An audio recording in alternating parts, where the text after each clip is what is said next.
Well, hello. Yeah, actually, Norman Lear, I don't know if you guys know who he is, he owned about 6 shows, and that Different Strokes, Good Times, Give Me a Break, The Jeffersons, One Day at a Time, Silver Spoons, those were all his shows. There's one guy who created all those shows. Well, this is question and answer period. If you guys have any questions and answers, you're more than, somebody's hand back there. Haha, Willis? Actually, you want to know how that line came up? I'll tell you how that line was created. That line was created by accident. Okay, for those of you who are my age, do you remember, we had typewriters, right? Well, you know how many mistakes were on typewriters? You know, you make a mistake. So they printed a sheet out, and Gary Coleman was very smart. He would read exactly what was on the paper. And they made a mistake. It was a typo. It was supposed to be, what are you talking about? But it was what, W-H-A-T, chew, C-H, talking about. They forgot the A and about, so it was like, what you talking about? And Gary Coleman said just the way it was, and then after that, it was in every single show. It was that, you know what they call that phrase, catchphrase? It was the catchphrase that ended up in every single show. We used to drive us crazy. We think like it wasn't in the show, you go, all right, it's not in the show, and then by the end of the show, it was in there somewhere. But it was, most of the time, the first 3 years, it was always directed towards me, because I was always the one who wanted to leave or wanted to do something crazy, and then after that, it was directed toward everybody else. Okay, anybody else? Any other questions? Yeah. Me? Yes. I enjoyed your appearance on Everybody Hates Chris. Oh, thank you. I did eight of those shows, and I'm actually be on next. I'll do 13 more. My next shows, one of my shows airs this Monday on the CW network, 8 o'clock. So. Well, how have you liked being on that show, and have you been able to meet Chris Rock? Oh yeah, no, I was hired from Chris Rock, and actually it's funny because Chris Rock said he hired me because I beat up Vanilla Ice.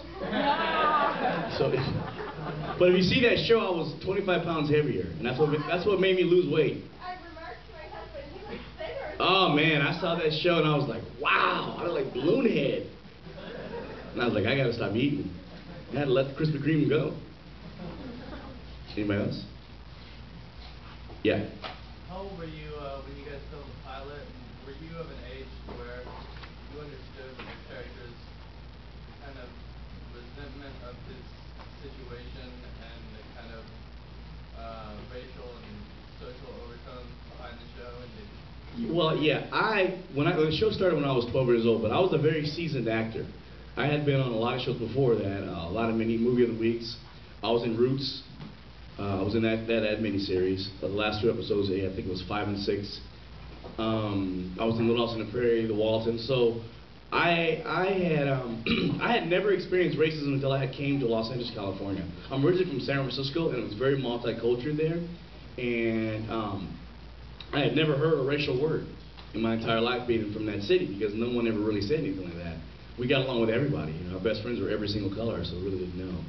But when I landed that show, and then they told me what my character was, and immediately I, and developed it and decided which way I was going to go with it, which was the negative tone, and always wanted to go home, don't trust Mr. Drummond, But as you see the show went on, we trusted him more and more, and realized that he was a good father. And actually, to this day, Mr. Drummond ended up being Conrad Bain ended up being a better father than my own, which is amazing. We're still good friends. We talk every once a week. He's like 86 years old right now, doing great, in great shape. Man jogs like 10 miles a day. Wow. And still looks basically the same. He does. He just goes to sleep early and wakes up really early. Old people go to sleep really early and wake up really early. Like 5 in the morning, hey, Todd, Conrad. I'm like, oh, I'm not there yet, Conrad. Anything else? Anybody else? Yeah. When was the last time you heard from Gary Coleman? Well, I'll tell you something interesting. Gary Coleman, he's an interesting character. He's not, as you can see, as you notice from his persona, he's not a very happy person right now. And the mention of Different Strokes is like death to him. Don't mention the show. Don't mention Todd. And he doesn't like me for some reason. I've never done anything to him. I even got the kid a job at Disneyland at Small World. Why is he mad at me? You know what I mean? I can't help it if his mom tried to come on to me when I was 17. That is not my fault. What did I do so wrong? You know what I mean? Now, he doesn't like me, though. For some reason, he doesn't like me. I don't know why. And it bothers me because we've worked together so many years, and he doesn't understand we could put an act together, go to Vegas, and do really well. He could be the puppet, and I'll be the tall guy. We do really well. You know what I mean? You sit there with some lines, you know.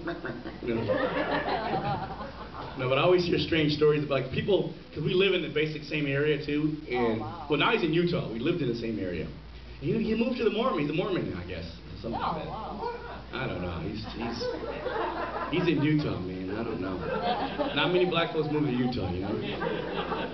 If you do, that's different. Yeah.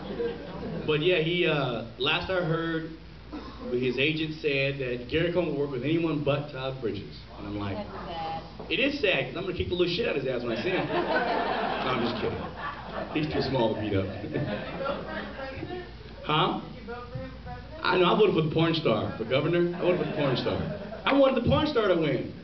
Would have been great. You know, our president is not as, I mean, our governor is not as cute as the porn star was. Yeah. How long was Janet Jackson on the show, and how did you like working with her? Well, I'll tell you what happened with Jen, how she got on the show. It's an interesting concept how she got on the show. Good Times used to be shot in the same studio as we shot Different Strokes.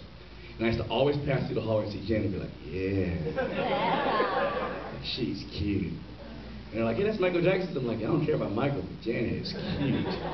So we kept passing by, and finally the show got canceled, and they were like, hey, we need the girlfriend. I said, you got to take Janet Jackson. I'm like, whoa, I was like, take Janet Jackson. Listen, I'm quitting the show if you don't get Janet Jackson. So they gave her the part, and actually we dated for like 2 years, and talked on the phone every day. You know, that's when, you know, I mean, could you imagine we had texting, you know, texting her every day, you know. We were like on the phone, your parents got the phone, it's 8 o'clock. I'd hang up, you know, and couldn't call her house too late.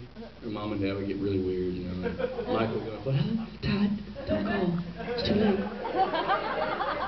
Michael, I'll tell you a really funny story, a true story. With Michael, when I first met Michael Jackson, I go over to Janet's house when they were building the house on Havenhurst, the first big house.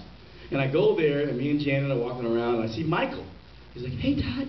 And he's running around, and I'm like, and he's singing the tubes. This is Thriller. You know, when you're building, you have all those things coming up on the ground. He's singing it on Thriller. And I'm like, what the hell is he doing? And then he was driving, and he was following us to somewhere to eat, and he was driving on the curb. He was like driving on the curb, and he'd get off and go, I'm like, oh my God, Michael is nuts. Little did I know, right? That Michael really was nuts. I love Michael though. He's a great guy. I mean, I wouldn't send my kid over there, but he's a great guy. You know what I mean? I'd send my kids over there. You know what I mean? You know, if I was with Michael, he said, Todd, can Spencer sleep in my bed? I'd be like, look here, I'll sleep in your bed because if you touch me, I'm gonna sue. See, if you touch my kid, I'm gonna kill you. You know what I mean? So, good kid, you know, but I don't. Accusation is good enough for me, you know. I got kids, and you know, you stress out about them, you worry about them, and you hope that nothing happens to them. Any other questions?